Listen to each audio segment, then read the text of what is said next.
Hi అండి. ఎంతో tasty అయిన క్యారెట్ ఫ్రై ఎలా చేసుకుందామో ఇప్పుడు చూద్దాం. ముందుగా 3 క్యారెట్లు తీసుకొని బాగా సన్నగా తరుముకోవాలి.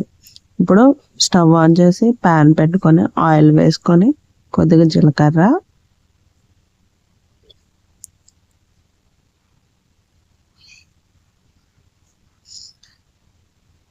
వెల్లుల్లి రెబ్బలు, ఎండుమిరపకాయలు, ఒక పచ్చిమిరపకాయ, కొద్దిగా కరివేపాకు వేసి బాగా ఫ్రై చేసుకోవాలి.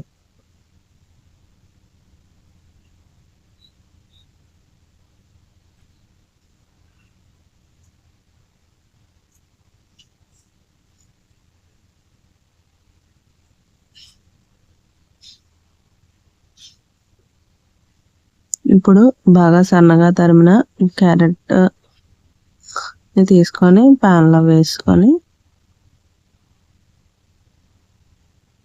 రుచికి సరిపడా సాల్ట్ వేసుకొని అటు ఇటు టర్న్ చేసుకుంటూ మంటను మీడియం టు లో ఫ్లేమ్లో పెట్టుకుంటూ క్యారెట్ని ఫ్రై చేసుకోవడమే.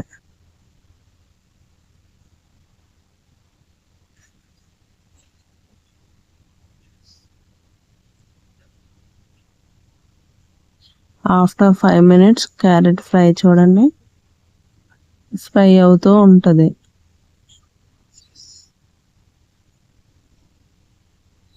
Thank you.